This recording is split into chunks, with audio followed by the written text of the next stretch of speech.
Friends, ഇന്ന് നമുക്ക് നല്ല അടിപൊളിയൊരു വാഴയില അപ്പം റെഡിയാക്കാം. അപ്പം ഞാനും ഉമ്മച്ചിയും കൂടെയാണ് വാഴയില വെട്ടാനായിട്ട് പോകുന്നത്.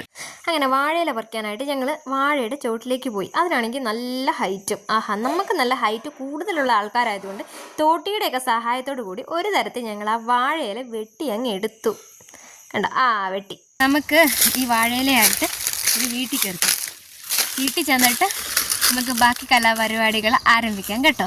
ഇലയെല്ലാം പറിച്ചുകൊണ്ട് വന്നപ്പോൾ നമ്മുടെ സ്നോബലും പിള്ളേരും നമ്മളെ നോക്കിയിട്ട് ഇങ്ങനെ ഇരിക്കുകയാണ് അടുക്കള വാതിക്കൽ.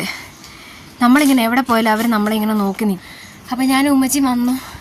ഇനി നമുക്ക് പരിപാടി തുടങ്ങാം. എല്ലാം ഇതുപോലെ ഉമ്മച്ചി വാട്ടി കീറി വെച്ചിട്ടുണ്ട് ഗീസ്. ഇനിയിപ്പം അപ്പത്തിനായിട്ടുള്ള മാവ് റെഡിയാക്കാം. അതിന് ആവശ്യത്തിനുള്ള വെള്ളം എടുത്തിട്ട് അതിനകത്തേക്ക് കുറച്ച് ഉപ്പിട്ടിട്ട് നന്നായിട്ട് യോജിപ്പിച്ചിട്ട് എന്ത് ചെയ്യുക, ഗ്യാസിൽ വെച്ചിട്ട് നന്നായി തിളപ്പിക്കുക. ഈ തിളപ്പിച്ച് വന്നതിനകത്തോട്ട് ആവശ്യത്തിന് അരിപ്പൊടി നമ്മൾ എന്ത് ചെയ്യുന്നു ഇട്ട് കൊടുത്തിട്ട് നന്നായിട്ട് വാട്ടി കുഴച്ചെടുക്കണം. തിളപ്പിച്ച വെള്ളമല്ല ഒഴിക്കേണ്ടത്. ഇതുപോലെ തന്നെ ഗ്യാസ് ഓണാക്കി വെച്ചിട്ട് അതിനകത്ത് വെള്ളം തിളച്ച് കഴിയുമ്പം അരിപ്പൊടി ഇട്ടിട്ട് നന്നായിട്ട് ഇളക്കി മിക്സ് ചെയ്തിട്ട് എടുത്തെങ്കിൽ മാത്രമേ അപ്പം പൊടിഞ്ഞു പോകാതിരിക്കത്തുള്ളൂ. അല്ലെങ്കിൽ അട ഇങ്ങനെ ഇലയിൽ നമ്മൾ പരത്തുന്ന സമയമാകുമ്പോഴത്തേനും ഭയങ്കരമായിട്ട് വിട്ട് പോകാൻ ചാൻസ് ഉണ്ട്. മാവ് ഇതുപോലെ വാട്ടിക്കുഴച്ചിട്ട് കുറച്ച് നേരം വെയിറ്റ് ചെയ്യാൻ വെക്കുക. പിന്നെ നമുക്ക് കുറച്ച് ചെറുജീരകം എടുത്തിട്ട് നന്നായിട്ട് പൊടിച്ച് അത് നമ്മൾ എടുത്ത് വെച്ചിരിക്കുന്ന തേങ്ങയ്ക്കകത്ത് മിക്സാക്കി വെച്ച് ആവശ്യത്തിനുള്ള ശർക്കരയും നമ്മൾ എന്ത് ചെയ്യുക, ചിരണ്ടി ഇടുക. കട്ടയായിട്ട് ഇടിച്ചിടരുത്. ഇടിച്ചിട്ട് കഴിഞ്ഞിട്ടുണ്ടെങ്കിൽ കട്ടയായിട്ട് ശർക്കര കിടക്കും. ഇതുപോലെ ചിരണ്ടി ഇട്ട് കഴിഞ്ഞാൽ പെട്ടെന്ന് തന്നെ ഇതെന്ത് ചെയ്യും, സ്റ്റീം ചെന്ന് കഴിയുമ്പോഴത്തേക്കിനും മെൽറ്റായിട്ട് വരും. അതുകൊണ്ടാണ് ഇങ്ങനെ ചിരണ്ടി ഇടുന്നത്. പിന്നെ ചിലവർ ഇതിനകത്ത് ഏലക്കാപ്പൊടി ചേർക്കും. നമ്മൾ ഏലക്കാപ്പൊടി കഴിയുന്നത് ഒഴിവാക്കും. എന്താണെന്ന് അറിയില്ല, ചെറുജീരകത്തിൻ്റെ ടേസ്റ്റാണ് ഇവിടെ എല്ലാവർക്കും ഇഷ്ടം. നമ്മുടെ ഏലത്തിൻ്റെ നാട്ടിൽ കിടക്കുന്നതുകൊണ്ടായിരിക്കാം ഒരു പക്ഷേങ്കിൽ.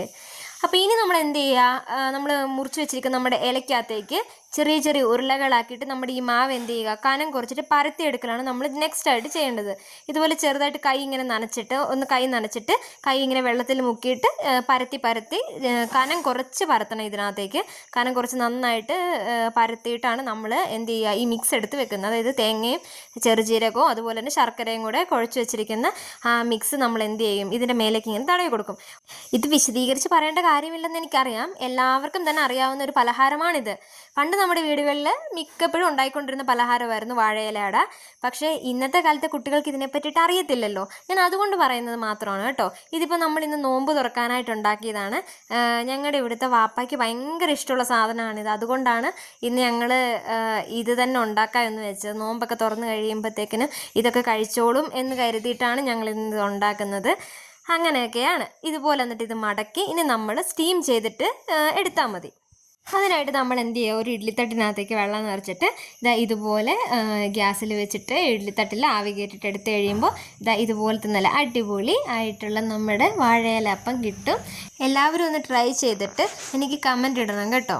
വീഡിയോകളെല്ലാം ഇഷ്ടപ്പെടുന്നുണ്ടെങ്കിൽ എൻ്റെ ചാനൽ സബ്സ്ക്രൈബ് ചെയ്യാൻ മറക്കല്ലേ. ടാറ്റാ, ബൈ ബൈ, നാളെ കാണാം.